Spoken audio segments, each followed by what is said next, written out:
Okay. wait, let's just see what Beverly's talking to Ernie right Let's now. wait a second. Yeah, we'll see what she says. What is a quorum, by the way? Okay, he's having technical difficulties. I had the same thing on the invite. The link was not too. working. So Yeah, he's the wrong one. he's Yeah. he's taking it off the agenda like I did and typing it into the browser. So he should be here in a minute. Yeah, But yeah, I had to do the the Zoom same links thing. didn't work. Okay, so let's wait a minute for him to show Yep, up. but give him a couple minutes. He was right there typing as I was talking to him. Okay, That's why I told him what to do. good. Somebody want to call Jeff then? He's probably having the same problem. I'll call him.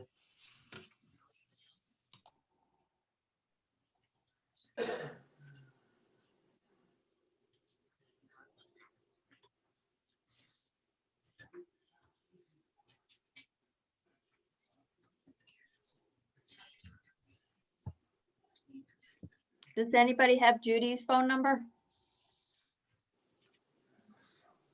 I don't. Mark may. No. Sure.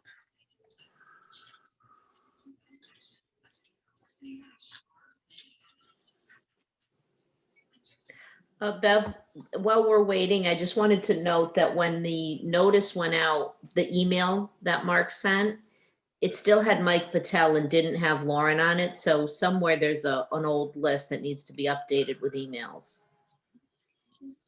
Okay, I'll make sure Jen will get that updated. Yeah, and it was just the invite, which was wrong anyway, so it doesn't matter, but just so we know. for I have future. Judy's phone number. I can Can you send give it her a to- call? I can give her a call. Thanks, I just Judy. don't know how to get in. I mean, I don't know what's the problem? The link is not, yeah. Yeah, the link Yeah. doesn't work, but you have to type, copy and paste off the agenda into your browser. Okay, let me see. I have her cell and her home number. Oh, She's hooked up. Bev, you could go to zoom.com and just type in sign in, then type in the meeting ID, right? well, right on the agenda starts Oh, with Judy? HTTPS. Hi, this is Judy You Ortiz. can copy Are that you into having trouble the getting browser. into Okay, That's the address you use. so Over use the H- us02web.zoom. Yes, Or Bev, it's the right one that under you on sent the out. top of the agenda, right under it says join Zoom meeting. Just type that, copy and paste it into the browser. Beverly? I've got Judy on the phone. What should I tell her? Well, is she having trouble? Yes, she's Logging in? having trouble logging in. All right, so on the agenda, it's on the invite link. So go on there and it starts with the HTTPS. Copy that into her browser and she can get in. Did you hear what she said? Hi, Ernie, hold on a second. You know what I think I did, Bev, is I took it off hold of on. Jen's email. Can You're Judy, recording. can Judy hear us? Judy, can you hear Yes, I us? can hear you. Can you hear me? Yes, Judy, we can hear Yeah. you. Thank you. Okay. All set. Are Brian and Kelly accounted for? I'm here, Ernie. Yes, everybody's here. Okay. Okay, good. Then let's get started. You're recording? Yes, sir. Okay, then could you please read the rules of conduct? Yes, we open the meeting at 7:14, Financial Planning Allocation Commission on Wednesday, May 5th, 2021. Rules of conduct for a virtual meeting. This is a web-based call, so we are operating under the following procedures. This session is both being video and audio recorded. Commissioners and staff will generally remain on mute, except when speaking or voting, and will generally be keeping their video of themselves on throughout the meeting. If a member of the public creates an audio or video disruption, they may be manually ejected from the meeting upon recommendation of staff or the chair. For public input before the meeting, please email your comments to publicinput@columbiact.org within 24 hours before the meeting. Thank you. Now the meeting will come to order. As usual, let's begin with a moment of silence.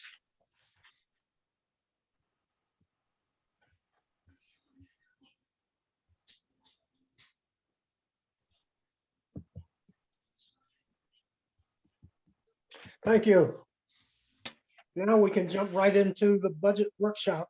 I know that Mark on the town side and Maria on the Board of Ed side are constantly looking at their budgets. We have a lot of updated information, but is there anything that's not in the updates that is different? Yes, Maria. we do. Thank you, Ernie. We do have an update on the feasibility studies for the two projects that we've been discussing on our capital request. One is the track upgrade. As you know, we had an engineer take a look to see what was actually feasible or possible for the track. What we found out is what I think many of us had a strong sense about. The number of scenarios that they tried to play out were not, the majority were not viable, primarily because of the septic placement on the school property.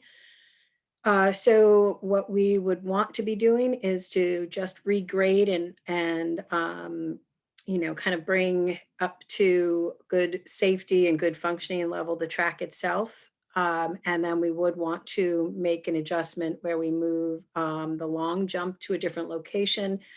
So our goal is, I know Mike Sylvester's been speaking with the town and hoping that we could partner together and get this work done this summer, which would be, I'd love to talk a little bit about the potential adjustment of our request based on that.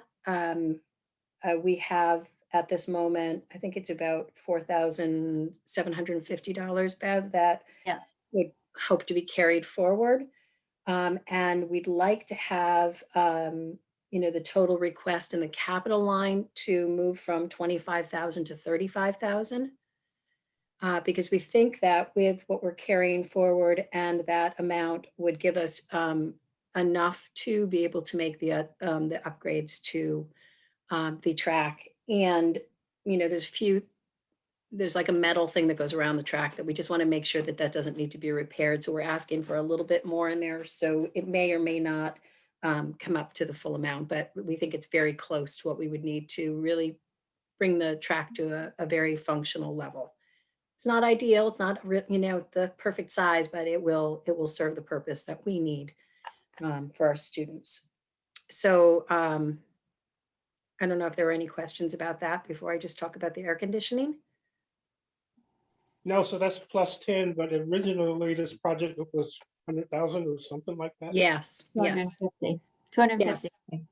Thank you, Bev, and thank you, Ernie. So yeah, so it's, it's a reasonable, I hope it's a reasonable request, and it's something that's, I know, been talked about for years and years and pretty well overdue.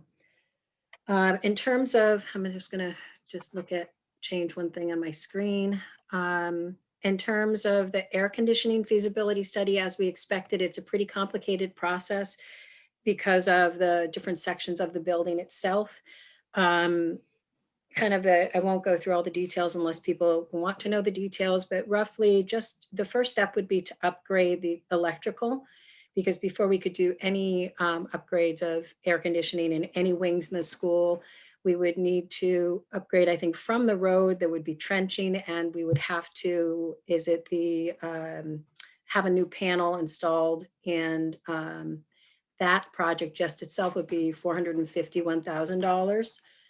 And then each section of the school is varying amounts, from, some minor upgrades to areas that currently have air conditioning to sections that do not have air conditioning. So each section's from 17,000 to about, I think the highest is close to like 550,000. So the total expenditure, if we were to move forward with air conditioning, is $3.38 million. And then let me see if I make sure I have the total though with, let's see, yep, that would be, so it's about approximately $4 million if we were to move forward with air conditioning the whole building. So that's what we've been waiting for. It's, I think the electrical piece just to start it is a fairly hefty project itself. Maria, I have a quick question. Of course. What's the odds of that being covered by the American Rescue Plan? I would say about 0, truthfully, Really? Dick. I think it's, So I guess we still, Mark would have to jump in on this. From the town's perspective, from the school's perspective, we've received information and expect within the next week, we should have more details that they are being very specific of how we are using our funds. And those funds, you have to, go through an application process, and then it is about primarily improving experiences for kids. Even if it were to look at, if we said the air conditioning was a COVID specific upgrade, I don't expect that we would be receiving any more than $200,000 to $300,000 from the schools. And honestly, I would be putting those funds at this moment toward children versus the air conditioning. And that's not saying that I don't think air conditioning is an important, critically important environmental support to our children. I do believe that. It's just at this moment, the gaps and academic gaps and the mental health and behavioral needs of our students would override that in my planning. I don't know if the town would be able to use any of the funds that they expect to come in your direction toward a school project or not. So I can't speak to that question. I cannot either. I don't have any direction at all yet. So what's your thinking short term, Maria? In terms of the air conditioning specifically, Yes. short term is for me, my recommendation to the board would be to maintain the current the units that we have in windows that meet the needs of specific students and staff based on ADA accommodations, and put air conditionings in any location right now that we're concerned about the humidity level and, the maintenance of the building. And then I think the board really needs to have this in-depth conversation going forward. We do have a board meeting on the 17th. So the feasibility study, the details of it will be sent to the board, and they'll have an opportunity to discuss it and to consider what they'd like to do, for the long term and what they'd like to bring back to FIPAC. I do think there's a strong commitment to pursuing this topic for students and for the health and safety of students, for their ability to learn well in an environment that's comfortable and helps them focus. But I think at this moment in time, I'm not sure that where we would land with requesting funds to remain in capital. So I think there's more conversation to have, if that answers enough. So are you thinking that we would not include any funds for that in this year's budget, this coming year's budget? So I'm looking at my board acting chairperson and my other board member about this question. So if it's a hard thing to answer for me, I mean, if I would like to see some money stay in the capital for this project, but I also understand there are competing demands with all aspects of town right now in town departments. So I know that the priority may be other than that it may need to come out of capital. I think I'm seeing shaking of heads from Mike is understanding. I know it's a hard removal, but I do, if that's where we are in this moment of time, I would say it gets removed from capital at this moment, and we talk as a board. The board talks about what's the long range plan here. How much is in there? I forgot. It is. It was for 50,000. We cut it from 100,000 to 50,000, and then I was assuming that we would, because of the request for the track, to have an additional 10. Technically, if you were going to remove it, be a savings of 40,000. Does that make sense? Ernie, I don't know if Mike had any comment to make as our acting chairperson. Do you want to hear from Mike? Mike, you're free to talk. Hi, everyone. Good evening. Hi, Mike. Thanks for having me. Happy to be here. So no, just simply to say, I think we're in agreement, Maria and Christine, I think we're in agreement as well regarding this round. So, if it's something I think we, like you said, we believe strongly about in terms of the educational environment, that students need to be successful. But, it's something that we can, I think move to the next round given the current situation. Thank you, Mike. Thank you, Christine. FIPAC, any questions? I have a question about the overall, the two topics. I'm in agreement that the air conditioning, because there's no definitive decision about it, it should be deferred. But on the track, is there any reason you can't just pay for it this year with the money that you have excess? Why do we need to put it in at all? Yeah, It's such a small relatively small amount. Sure. I mean, I'll defer to Bev a little bit on this, but it will be a different fiscal year. So it would not be completed before July 1. I mean, it won't even be started. If we can manage it between the town and the schools, it would be later in the summer. But Bev, do you want to? I think it would be a little difficult if some of the work was going to be started this year and get the project going. You could encumber it, but it's not starting till after July 1. So there's no way, I think even the auditors wouldn't accept that. We'd have to put it into next year. Because it's typically the work, all the work is being done next year. So it has to be done in that fiscal year. So I can't even buy the material. There's no way to put there's no place to put the material yet either, so. So is there some assurance of how much is going to come back? I know that we were looking earlier in this process that there was about 800,000, but the board had decided to spend about 400,000, the 800,000 of excess money in this year's budget for the Board of Education. No, It was never that high. we're about, I think Well, it said 811 on the sheet, so maybe I misread it, but yeah, no, it was, I think at 1.6 or It was close to it. Yeah, it was about And- 6 and they've already encumbered and started stuff, so it's starting to come down. I haven't had a chance this week to do another projection, but Marie and I have to review again some of the spending costs, but right now in the budget, it is 100 and we're thinking it may go high up just because we're starting to change what's going to be spent this year, so. so do we have a good projection of what's going to come back from the Board of Education in the Not end of yet. June? No, No, Bev, not even a rough number. Well, right now, the minimum right now is 100,000, but we have to look at some of the projects that are coming up and stuff, and I have to revamp the projection maybe by next week or the next 5-pack meeting. I'll have a number. Right, I thought it was higher than that 2 weeks ago in our meetings. Yeah, it was a lot higher. Yeah, It's like No. 400 that we were expecting. oh, no, no. Oh, well, then someone misrepresented because that's what we were told.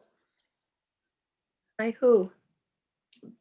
We Yeah. were talking about the $800,000 and then Bev said you guys were planning to spend about 400,000. So I did the math, 800 minus 400 is 400 left.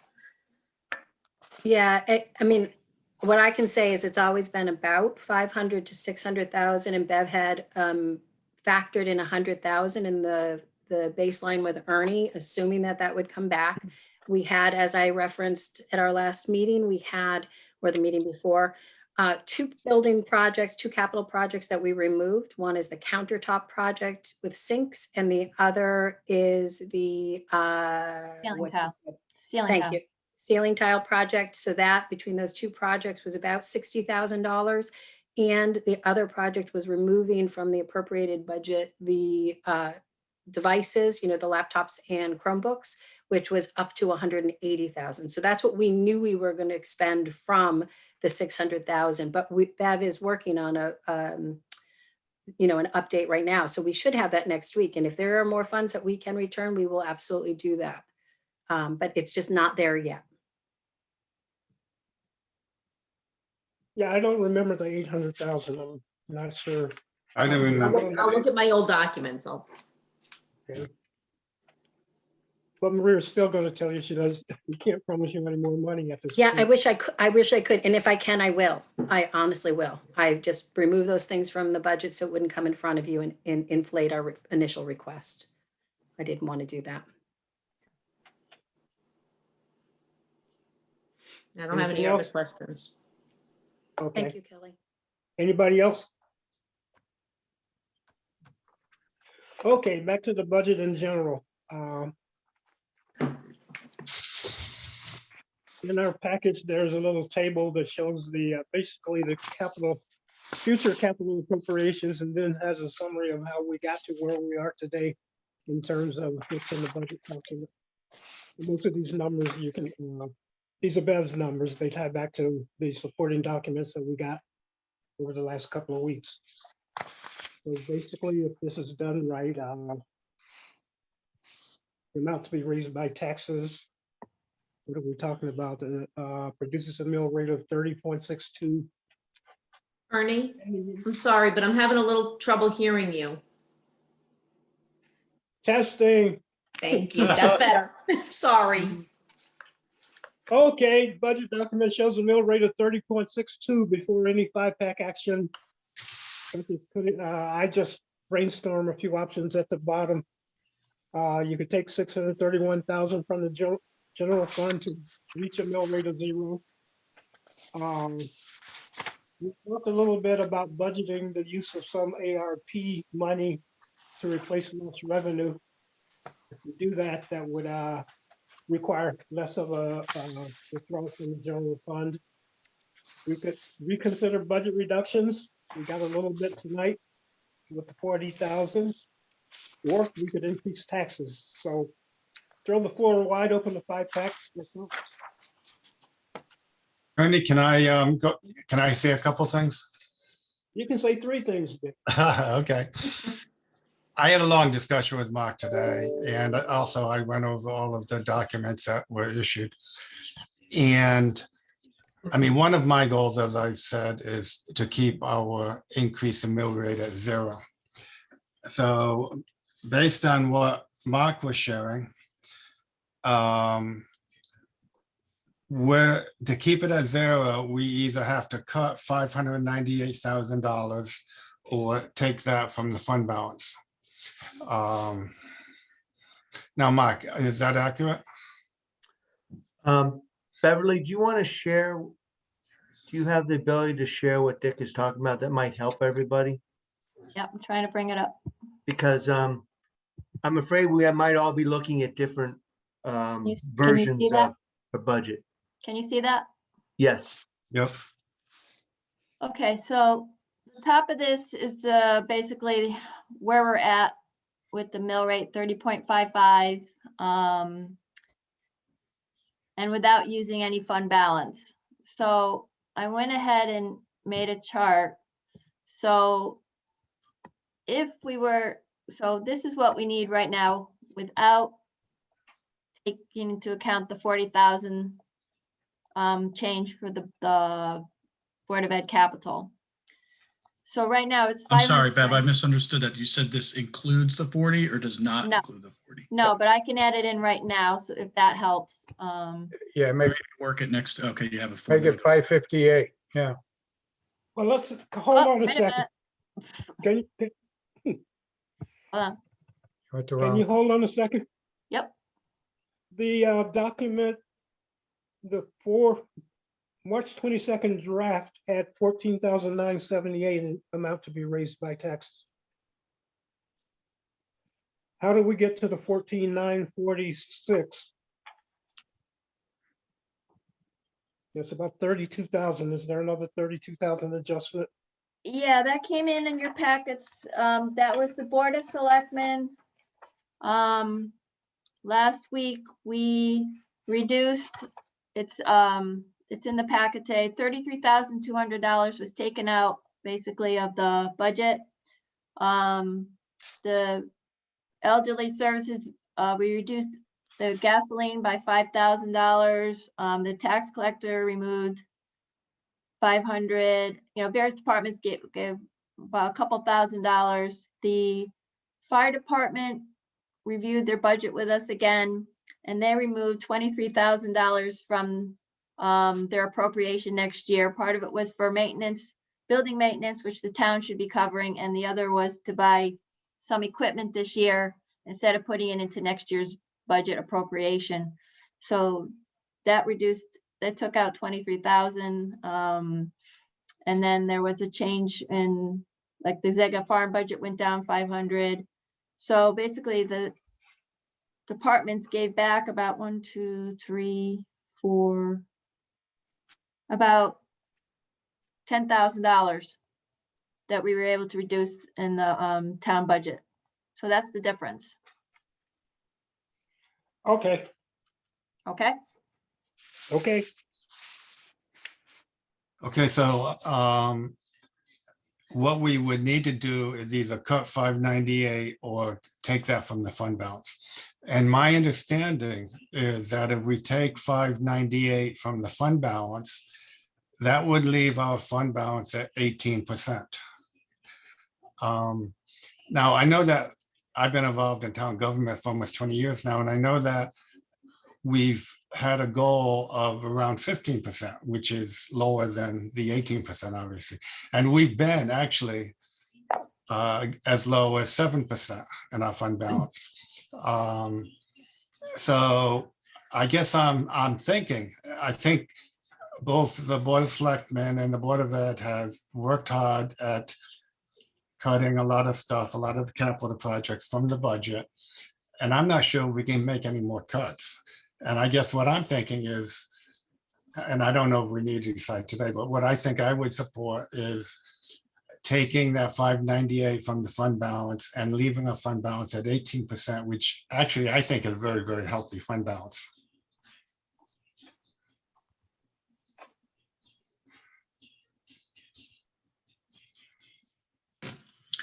Now I'm totally confused. What am I looking at on the screen?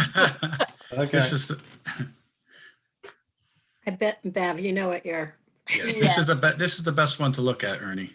it really, the 598 So there. this is what I calculated earlier today, and this is what Dick just explained. So, Okay, I get it basically, now. yeah, you get it now? Okay, so 14,347 is the target.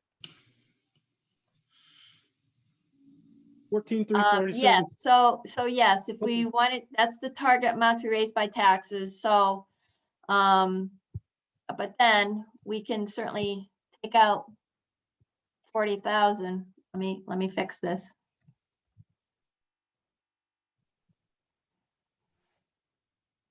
Did I do that right? No, you Nope, went the I wrong the direction. wrong way. Went the wrong way. To I'm put trying. I'm trying. parentheses, maybe? There you go. There. Okay. So if we take out the 40, it's actually 558, and we'll have a fund balance of 18.32%, providing all the projections I put in for revenue and the departments come through. And of course, the fund balance will go up if the Board of Ed and the town also give more back at the end of the year. And I'm anticipating that probably will be, but I can't formalize those numbers quite yet. So still a little early. But yeah, so if we do the 558, you'll still have 18.3%. And I know Carol is still collecting money. She came in today and said she said she had a 98.6 collection rate as of the end of April.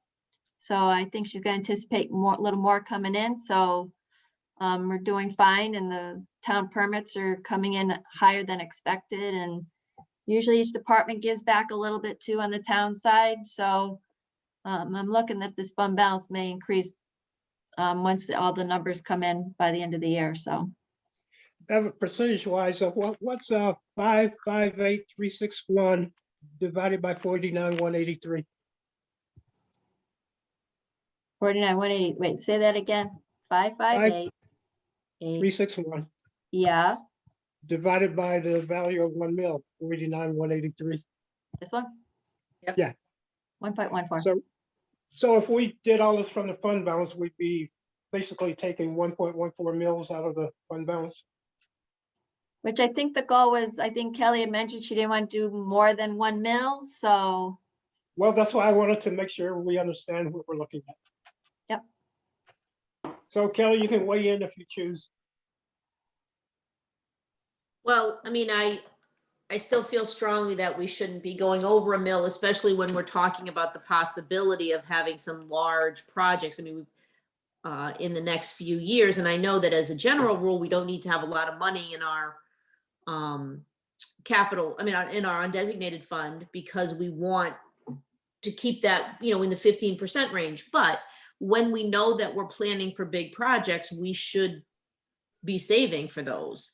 So I think we should not be taking as much out of our undesignated fund. And I think we could reduce, the Board of Education does tend to have extra money at the end of the year. If we reduce their budget a little bit from what they're requesting, I think, they'll end up with,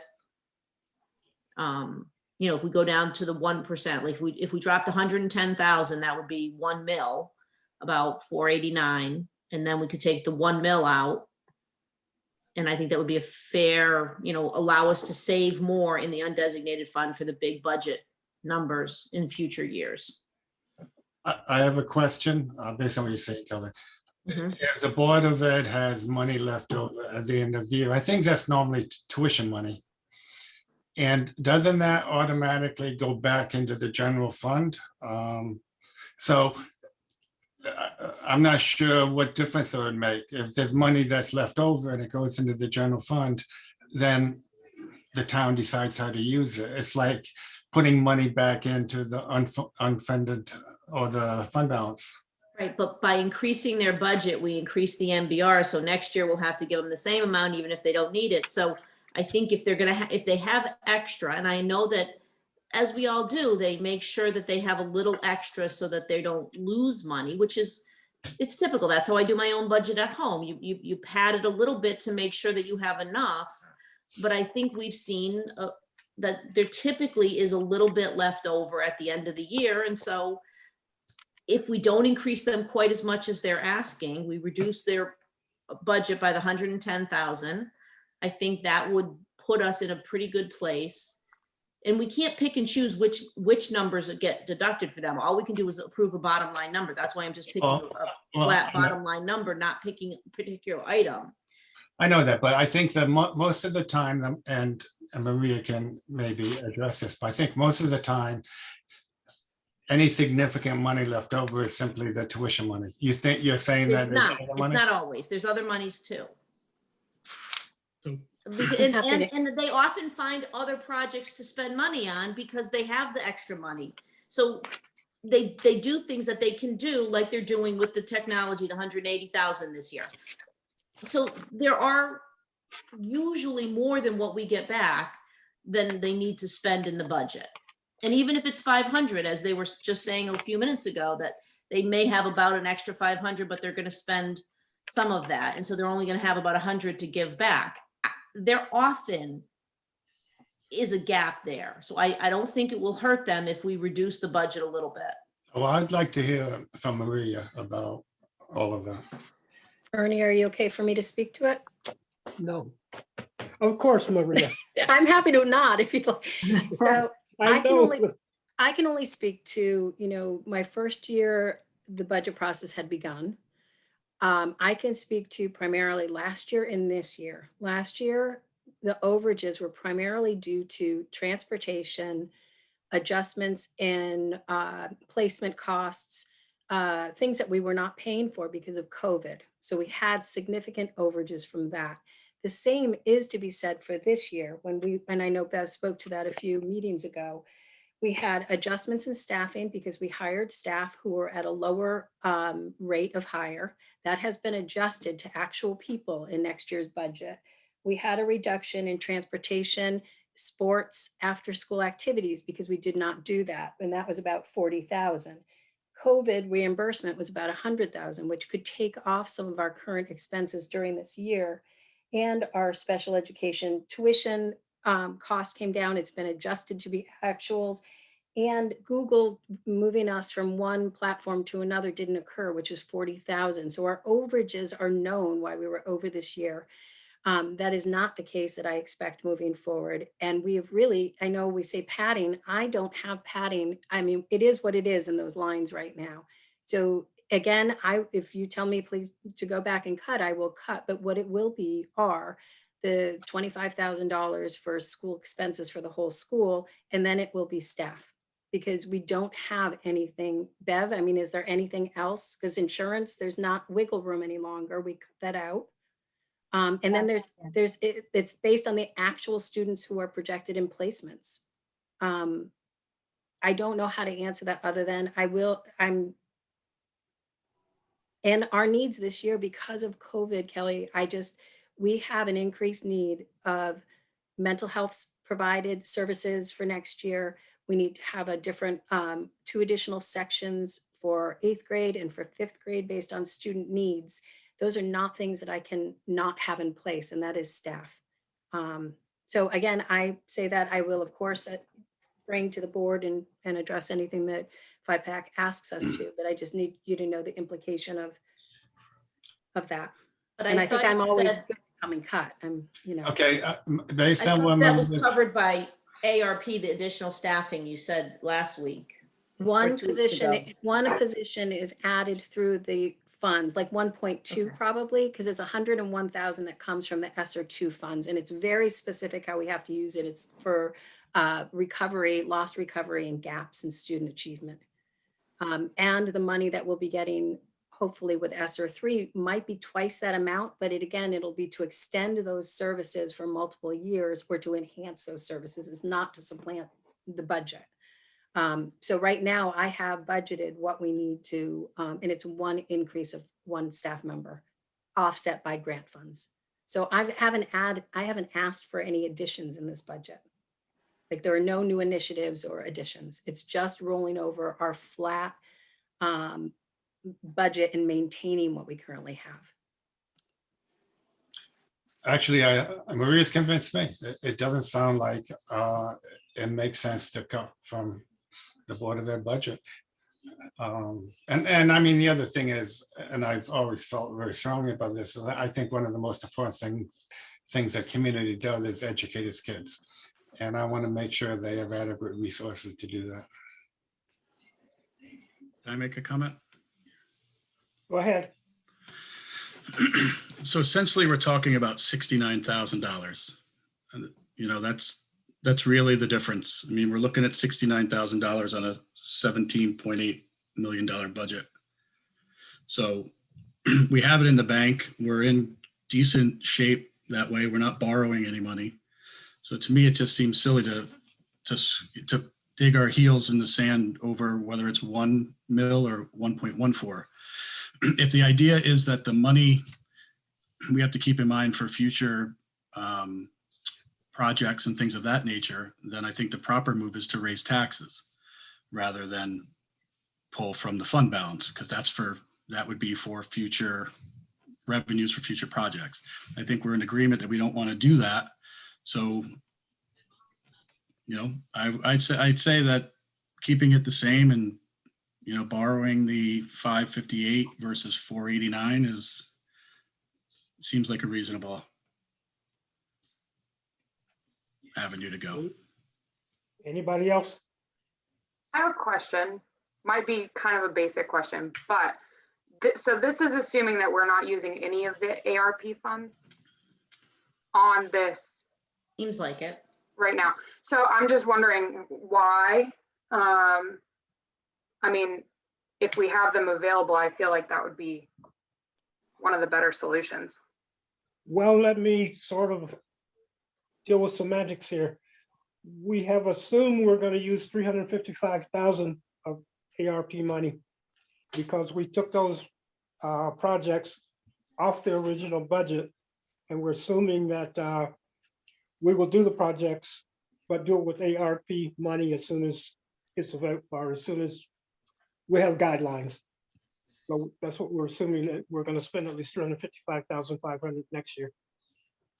So, but that's not with the revenue replacement is what I was, as far as like the options.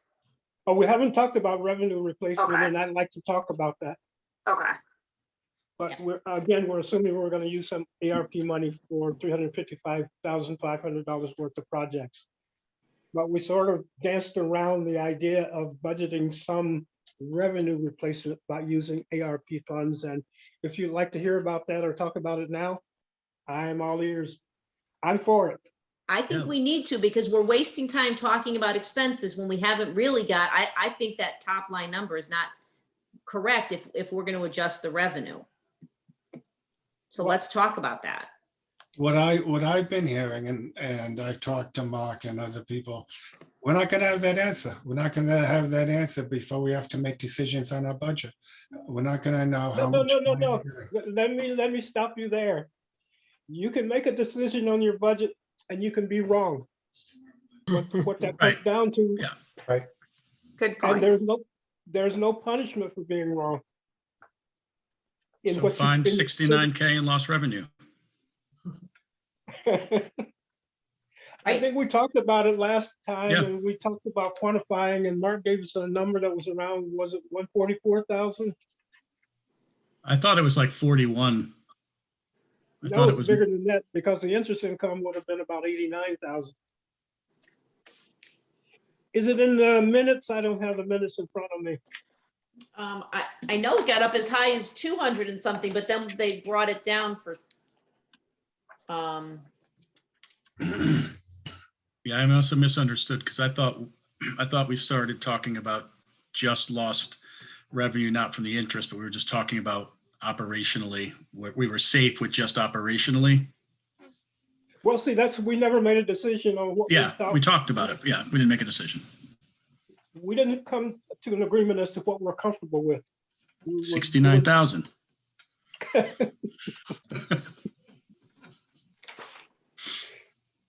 Mark, do you Okay, remember what- 70. I'm looking for it right now, but I'm thinking it was more in the 40,000 to 60,000 range because we were being conservative. Mainly replacing park and rec losses and interest Pre-K. income. and the preschool, Yeah, you had $97,000 in interest income.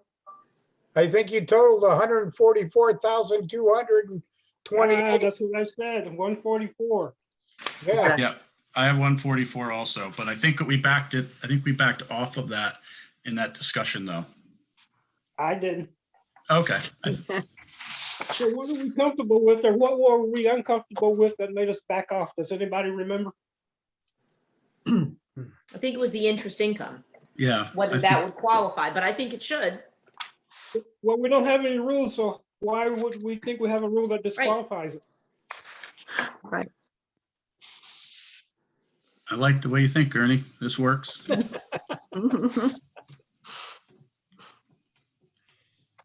Where are we? Let's go round table. Judy, what do you think?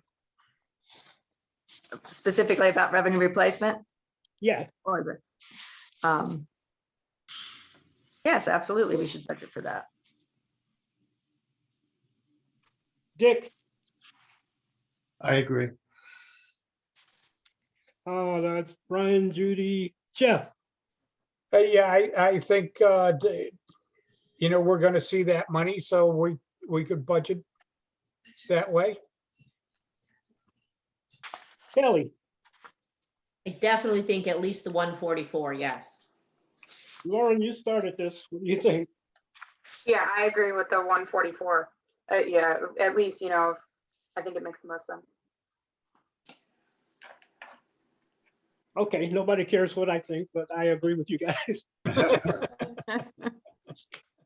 So if we factor in a 144 revenue replacement, where's that stupid chart, Bev?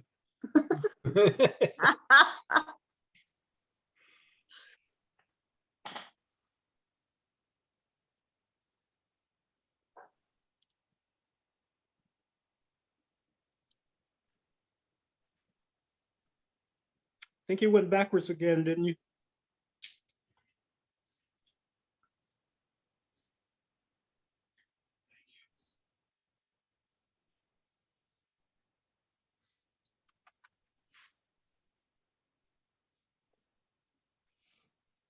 I think you took out a zero in the 4,000 or 40,000 too. Yeah. Yep.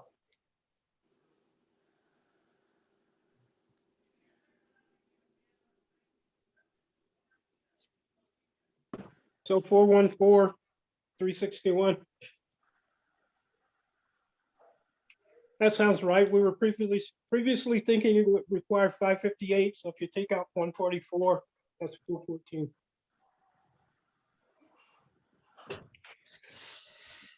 Which means if we choose to budget or let the budget reflect some anticipated use of ARP money for revenue replacement around 144,000.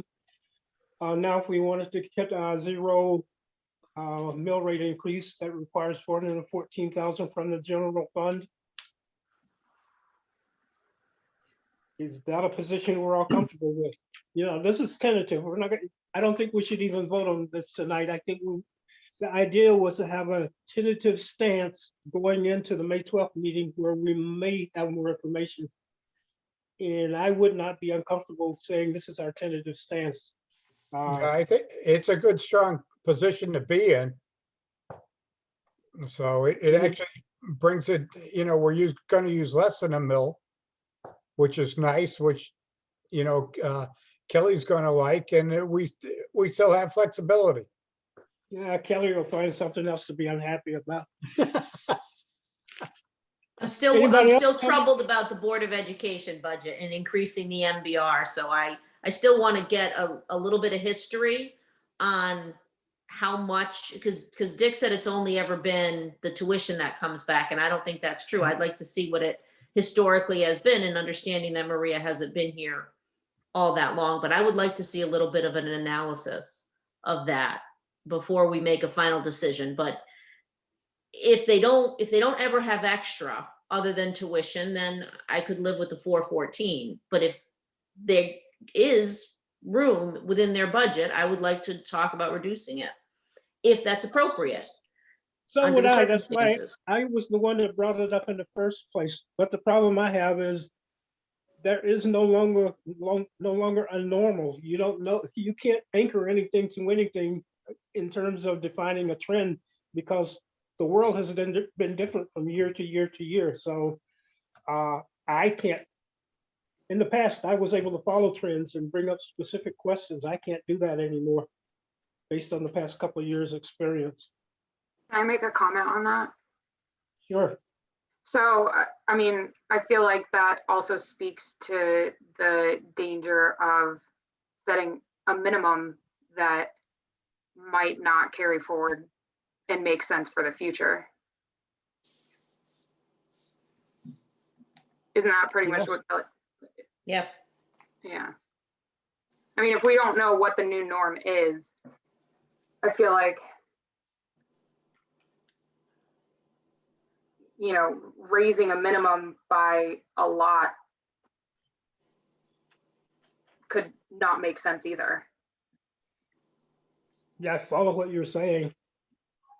So I'm trying to articulate it the best I Yeah, can. no, but I understand what Lauren's saying. We are creating a new MBR minimum, which is pretty significantly higher than last year. Which is unusual, given that they had so much money from COVID that covered things. It just seems like it's a high amount this year, even though they have cut, and I appreciate that they've cut. It still seems a little bit high under the circumstances. That's my only point. And I do think we should have some further analysis on that. But again, we're not voting tonight, correct, Ernie? So we don't have to have an answer today. Well, how do you go about getting an analysis that would make you comfortable? Well, I'd like to know what the historic trends have been at least. And I understand that the last 2 years were somewhat anomalous because of COVID. But all of the years that I've been here, there have been an appreciable give back of at least 100,000. And they always break it out between tuition and non-tuition. So I think that would be easy to determine that. Okay, well, you've May I actually seen those numbers. Yeah. Because we get line item budgets and we get line item final reports. And you see what the difference is. And I think at year end, they do all those transfers. So those numbers have actually passed in front of your eyes. Which is why I'm saying, based on my memory, there's been numbers, but again, my memory is not perfect apparently, because I misremembered the 800,000. So. May I say, may I speak, Ernie, for a sec? If you speak English. I will try. I'll try. I'm not like very coherent at the moment. So we do have the history that shows that we've come in under budget for, it has to be at least 5 years now. We've come in and we've cut and come in under a zero. So I want to just say that, because we're not coming in and increasing, for the sake of increasing. We've made a concerted effort to do that. So this is the first year in a number of years, which I have, some data that I'm happy to share again with FIPAC. This is the first year, and at this point, we're at a, 1.32% increase, which is not atypical. Most of the boards around the area, it's a 3% on up increase. So I do think we're being very responsible and fiscally responsible. And Bev does have expenditure reports for years that we can take a look at. And this is not to negate looking at that information, because of course it's public information, we should all look at it. But I also want to say the school budget is very different from a municipal budget, that the unknowns are based on actual student needs. So the ebb and flow of a budget is not based on, oh, we're asking for more than what we need and we're just not spending it. It is about, so the student didn't need the placement of X amount, or didn't need the service, or we actually didn't need the same amount of intervention.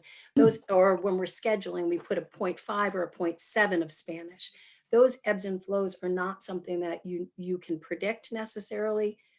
So there will always be either an overage or an under each year. It's not going to be on anywhere, like it's not typically in the ballpark of exact.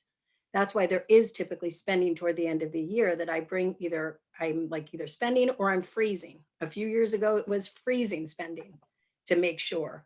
Now it is spending, but it is going in front of the board, and the board looks at the items that we're expending and we consider what should go back to the town. I mean, all of that is part of the process. So again, it's an open book, and honestly, MBR is a minimum budget requirement. It's not the cap. And I do understand the demands in a town. So please know it is not my money, it is the community's money. But I just want to assure you that I'm being very fiscally responsible, and we're happy to provide any information that FIPAC needs.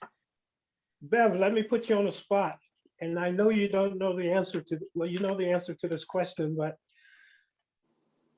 and I'll make a statement. The increase, if we allow an increase of their budget this year, that does not automatically increase the MBR. Is that a true statement? Because of the complicated way they have that 5-year look back? It would be added into the 5-year look back, and it all depends on what the credits are. And usually it's, and I think they take the biggest decreases in the last 5 years.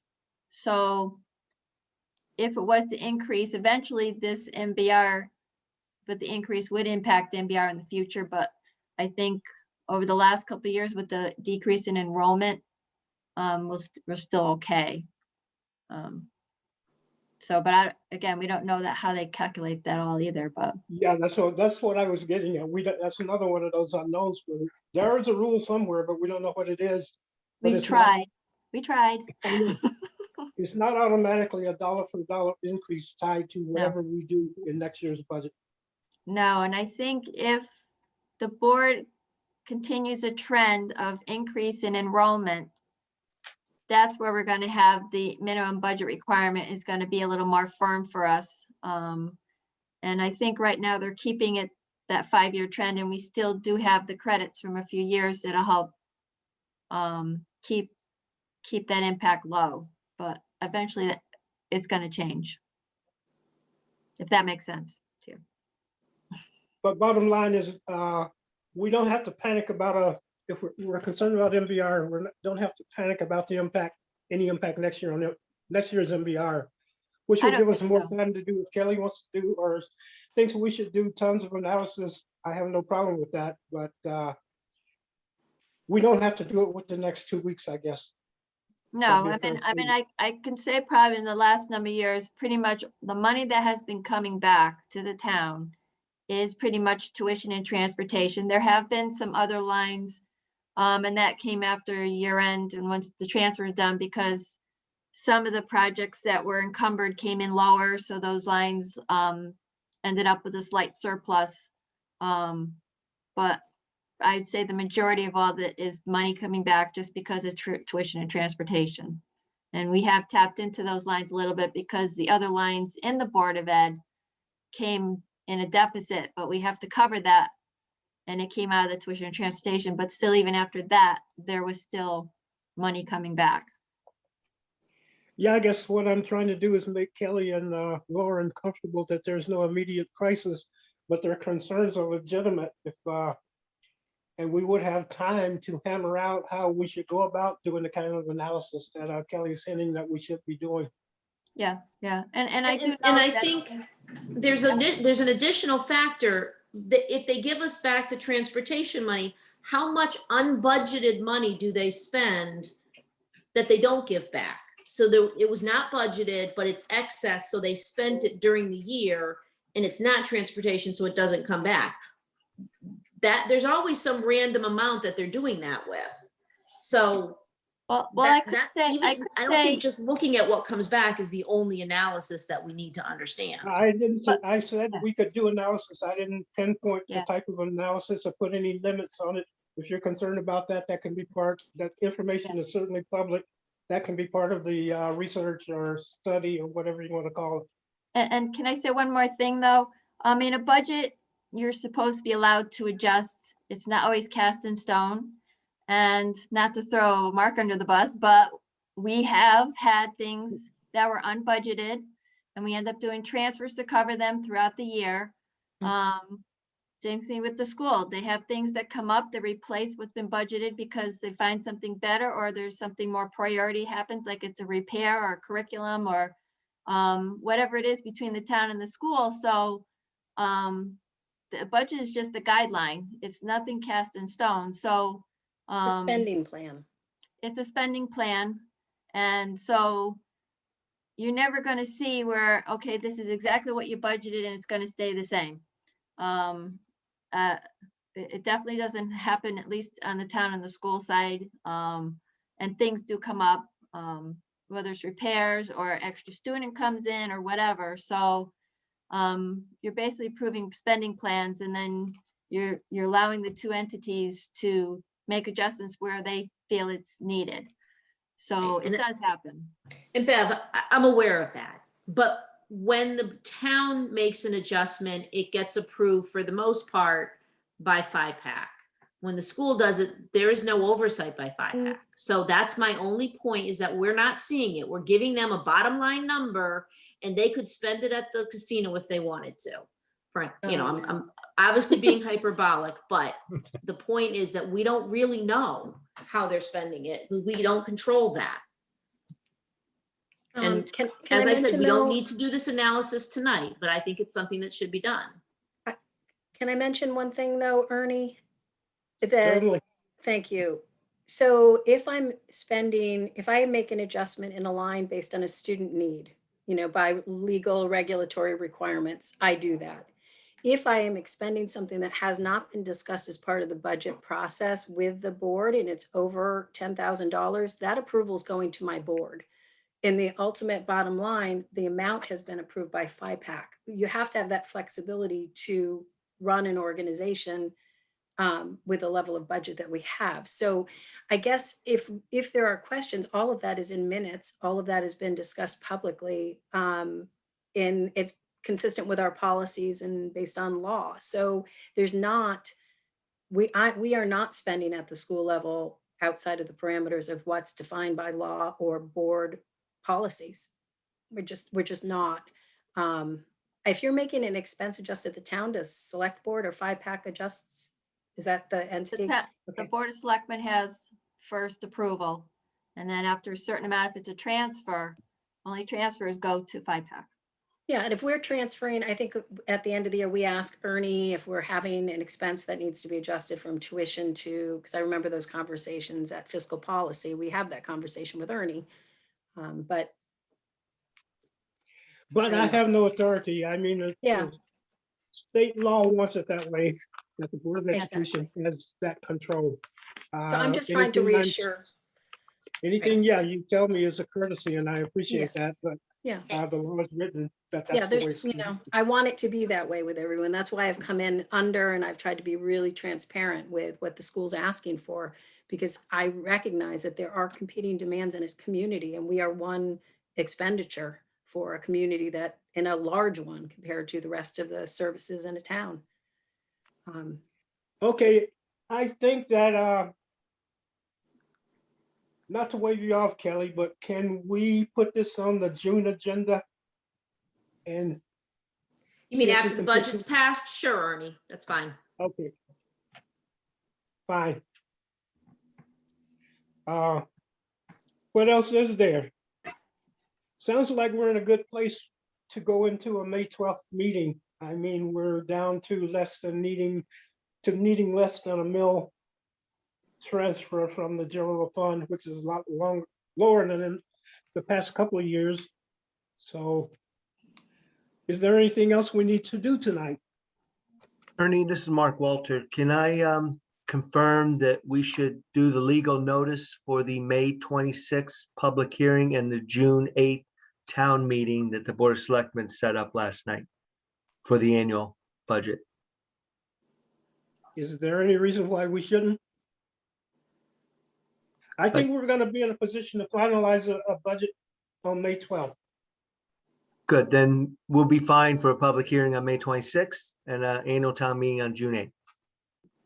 Is anybody on 5-pack uncomfortable with or feeling like there's issues that we need, bigger issues that might throw us off track for May 12th?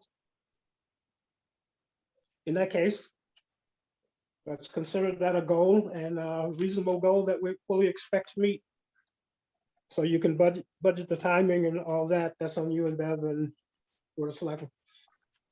Okay, I'll take care of it. And Maria, both those meetings will be in your gym Great. without a Zoom meeting hybrid. We'll do it in person. Yeah, we'll be set for it. Okay, thank you. Thank you. I got a question. How do I print Bev's spreadsheet here? Can I do that? Not can from the email it. screen, I don't think. Not from the screen, but I can email it to you. All right. Yeah, would you mind sending it to me too, Bev? That'd be awesome. Sure, I'll send it out to everybody and make a note that the 1.14 is the value of the amount needed. Yeah, I'll just move it down so it's next to. Maybe you can erase it. I just wanted to make sure we knew what we were talking about. Yeah. Okay. Yeah, because that number changed anyway. That formula changed, Bev, yeah. Mhm. Oh, that's true. Yep. That's true. I'll just delete that part and I'll send, so you want it with these numbers and then I'll just leave it as is and then everybody can have it. Thank you. You're welcome. Great. Thank you, Bev. Yeah, the May 12th is put on the agenda as a tentative meeting. Yes. It is now a definite meeting. Do we really need to vote on that? I don't think so. No, but the agenda said May 19th, so we're going to change that to the 26th so that everybody knows that's the date. Okay, But that'll get updated for next week's agenda. There is one thing you guys did not vote, motion was to approve the minutes from Last meeting. the last meeting. Do you want to save that till next week and do both minutes at the same time? Sure. Okay with me. Ernie, you went right No by it. problem. Yep. I'm sorry. I got too many pieces of paper here. You know, we'll just save it for next week. I think Bev wants to go home, so we'll wait, save it for next week. Right, Anything I else we want need to to go cover? home. It's a far walk to the couch now. You stop panning your camera, Bev. I bet if you pan your camera, we'll see a glass of wine sitting right next to the sofa. Nope, I've been behaving myself today. Wishful thinking Shame though. on you. I know, shame on you. me, shame on me. Anything else, 5-pack? In that Nope. case, I'm going to declare the meeting adjourned. Okay, Thank thank you. you, everybody. Okay. Guys. Thank you. All Thank you Good very night. much. 8:14. Have a good night, everybody. Good night. Night.